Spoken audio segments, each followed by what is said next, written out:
The snow had been falling since afternoon, not in a hurry, not with drama, just with the steady patience winter keeps for real work. By evening, the streets wore soft shoulders and the chimneys breathed like old horses. I was already far along my course, bells answering the sky in their tidy way, when I felt a pull I have learned not to ignore. It was the kind of pull a small flame makes, the way a single candle asks darkness to mind its manners. We glided over a town stitched in lamplight. Some windows sang with families gathered tight. Some whispered with the quiet of those who had already gone to sleep. And some, the ones I watch hardest, held only a thin glow that tried to look braver than it felt. I tipped the reins. Reindeer know when I'm listening for a particular heartbeat. They tucked their legs and breathed cloud into the cold and brought us low above a narrow street where the wind liked to practice its tricks. There she was, on the lee side of a stone stair, a little figure arranged to look like she had chosen that very spot. Children are experts in such arrangements. Beside her, bundled with string, lay a bundle of matchboxes. In her hands lay one more, half open like a mouth that wants to speak but is too polite to interrupt. Her shoes were not equal partners in the job they had been asked to do, and her coat had forgotten a few of its buttons. Still, she sat as if she were a queen on a throne, which is something I've seen before, courage wearing its only coat. The street moved past her without malice. Men hurried with their collars high. Women balanced parcels and intention in equal measure.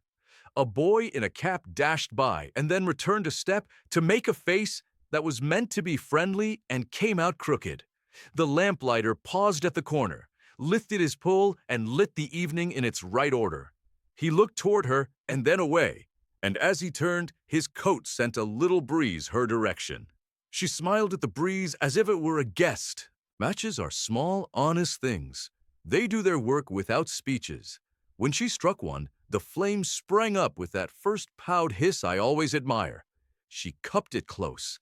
In the small dome of warmth she made, I could see the room she imagined. A stove with a door that glowed like a sunset captured in iron. A blue kettle beginning to chatter. A chair pulled near with a blanket on its back. She held the flame as long as it would let her, and when it kissed her fingers, she let it go with thanks instead of complaint. The air took it softly. There is a rule I keep. I do not change the world by miracle, when the world is better changed by people. But I'm not forbidden to weave a nudge or two into a night.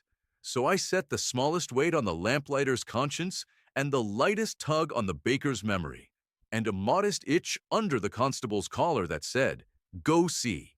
Then I waited, as I often do, in the seam between one breath and the next. The second match flared.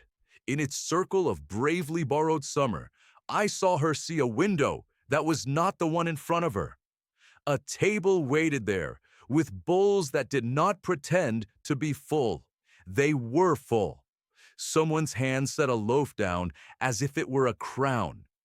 Someone else laughed, the kind of laugh bread brings out in people, and the laugh warmed the window from the inside.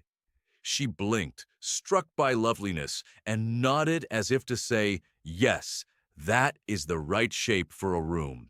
The lamplighter came first. He walked past, then stopped in obedience to that itch I had given him. He turned, lifted his cap to the girl as if she were indeed that small queen, and said something about the cold that did not ask for an answer. Then, without fuss, he stepped to the bakery door and opened it with the authority of a man who knows all the doors in a town. Warmth and spice broke free. He pointed with his chin. The baker, who had been counting buns with an air of stern arithmetic, looked up, saw the lamplighter's chin, and then saw the girl. There's a kind of look you learn to recognize after a few centuries of this work. It is the look someone wears when they remember who they are in the space of a blink. The baker put down his pencil. He wrapped a loaf in cloth the way you swaddle a thought you don't want to lose. He came to the door and knelt, which put his eyes in the same territory as hers, and he asked what you must ask in such moments. "Have you eaten?" She began to say yes the way brave people do, then changed strategies and said nothing at all. He placed the loaf in her hands. This one failed to be beautiful, he lied with grace. It needs a friend to forgive it. She forgave it by holding on tight. The constable arrived next, collar ordered by a new idea. He whistled in a way that tried not to frighten anyone, and failed, as whistles often do. He did not make a speech. He made a suggestion to the wind, that it might temper its enthusiasm at that particular corner. The wind, which can be persuaded by courtesy as easily as it can be offended by certainty, turned its attention to the far end of the street, where a newspaper had just escaped someone's pocket and required chasing. The corner grew less ambitious about being cold. The girl struck a third match. Hush gathered. In its light, she saw a face that had nothing to do with the street at all. It was an older face, the kind that has worn so many smiles it has forgotten how to be stern. The face moved with the authority of memory and the tenderness of promises kept. I felt the tug as surely as she did. Grandmothers have a way of standing near, even when they are elsewhere.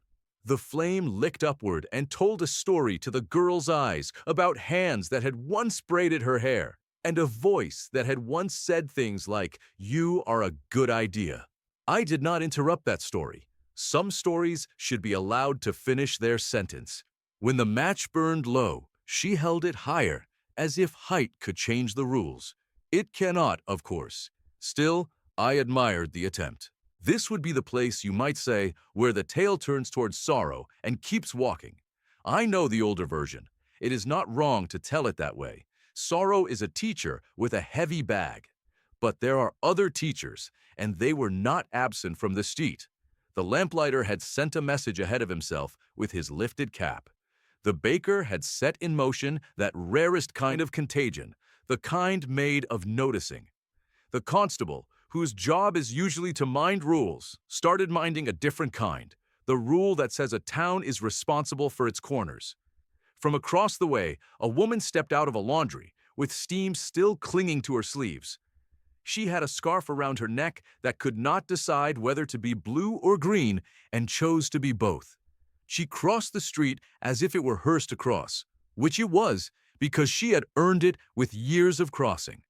She knelt, not as low as the baker had, but low enough to make her question land gently. "Where are your people?" The girl answered with the usual careful geography children use when their maps have recently changed. "Close," she said, which meant far. "Busy," which meant gone. The woman nodded the nod I have seen in kitchens, markets, and sick rooms, the one that says, "I will not interrogate you into hunger." She unwound her scarf and settled it around the girl's shoulders with a firmness that brooked no argument. "You'll help me open the shop in the morning," she said, as if the job had always been waiting, "and you'll sleep where the soap dreams. If you snore, you'll be in good company." The fourth match made its small fire. In it, the girl saw a room without pretending, a cot with a clean blanket, a tin mug on a shelf, a round orange sitting in a bowl, pretending not to be a treasure. She saw a window with Frost writing careless poetry on the glass, and a place beside the window where a chair might be pulled up at dusk. She saw her own small shoes waiting on a mat for morning's forgiveness. She exhaled a little. That is the sound hope makes when it believes it will be allowed to continue. I did what I could do without taking the lesson away. I lifted the weight of the door at the laundry, so its stubborn hinge would not embarrass itself when opened wide in welcome. I reminded the stove in the back room that embers like to wake for good causes. I nudged the constable's memory toward a regulation about children and cold, and the phrase, "in the care of." Words that can be brittle or soft, depending on who speaks them. He chose soft. There are always witnesses when a town decides to behave like a family. A cat stepped out from under a cart and approved with a curl of tail. A bell up the street, pleased by the order of things, rang when no hand touched it. Just once, the way bells will when they feel ceremonious. Snowflakes moved more slowly, as if they did not want to miss anything. The lamplighter, who had work to do elsewhere, took an extra moment to polish the nearest glass. It is good to give light a clean place to stand. The girl looked at her matches, then at the scarf, then at the faces around her. She struck one more out of habit than need. In its brief, brave circumference, she saw again the older face, the one that had told her she was a good idea. Only this time, the face did not beckon her away from the cold. It nodded toward the open doorway where warmth had assembled itself on purpose. "Go on," the flame seemed to say in her grandmother's voice. "Carry your light where it will be added to and not argued away." She stood. Children at that hour bend toward sleep like flowers toward water. She wobbled, then corrected, and the baker steadied the loaf while the woman steadied the child. Together, they crossed the threshold. The constable followed far enough to write something down that would make sense later. The lamplighter saluted with his pole and went on toward his next appointment with dusk. I remained a little while. I have more houses than time, but there are moments that deserve attendance. From the rear of the laundry came the sound of a stove persuaded into cheer and the smell of soap that believes in itself. The woman spoke in the voice of people who have worked too long to waste syllables. "Wash first, eat second, sleep third. Tomorrow we'll argue about everything else." The girl answered with the steady silence of one who has received instructions that sound like a lullaby. I placed a small package on the sill outside the laundry before I left. It held a tin tinier than the mug on the shelf, and within it, a handful of matches whose sticks were a little stronger and whose heads were a little slower to give up. Not magic, improvement. There was a note under the tin that said in a hand the girl would someday recognize as her own. "For winter days when the stove forgets." Beside the package, I set an orange and pretended not to notice how it glowed like a small sun. We rose again. The street narrowed into map size beneath us. Roofs hummed their heat into the cold. A dog turned twice on a mat and made a circle out of himself and his faith. I felt the pull ease, not because the need had ended, but because the next chapter had acquired its first sentence. That is enough for a night. I crossed other towns and found other corners. I saw a boy discovering that a coat 2 sizes too big is still a coat when someone says, "You'll grow into it." I saw a mother laugh at a disaster of ribbon and therefore turn it into decoration. I saw a man take the smaller portion on purpose and become larger by doing so. I left small things where small things do large work. A letter tipped forward in a stack so it would be the first one read. A nail set beside a loose hinge. A book open to a page where a weary father would find the sentence he needed without knowing he had been looking for it. Later, when dawn was considering its entrance, I passed the laundry again. The window had given up arguing with the frost and chosen to be decorated by it. Inside, the little cot had learned a new weight, and the scarf had found its proper peg. The baker's cloth lay folded on a stool with a guilty crumb hiding in its hem. The constable's note sat atop the ledger with a line through a difficult word and the easier word written above it. Welcome. If you ask me what changed the story, I will not say snow or luck or even my bells. I will say this: a match's light told the truth about a stove, a table, a face. The truth asked a few good people to remember themselves, and they did. That was all. That was everything. There will be nights when your corner tries to be as cold as that stair. There will be hours when your hands hold something small, a match, a plan, a hope, and wonder if it is enough. Hear an old man who has watched many winters. Begin with the light you can make. Cup it. Let it show you one thing worth moving toward. If you cannot walk all the way, send a message ahead with your lifted cap or your baker's lie or your constable's gentler rule. And if you see someone on a stone stair pretending not to be cold, do not embarrass them with pity. Offer them a job, a loaf, a scarf, a doorway. Offer them the shape of belonging and let them step into it with their dignity intact. I will be nearby as I often am, adjusting a hinge at the last moment or reminding a stove of its duty or slipping a better match into a pocket. I cannot live your mornings for you. I can nudge your nights. The rest is the good work you are made for. The sky in the east loosened itself from black and admitted the first suggestion of blue. The reindeer shook the frost from their whiskers and set themselves for the long curve home.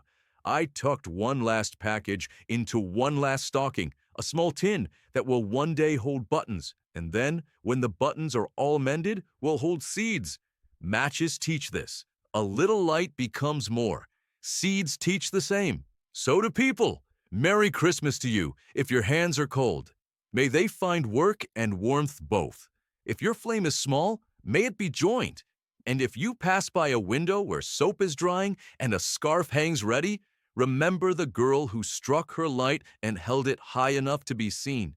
That is how we keep each other through the winter.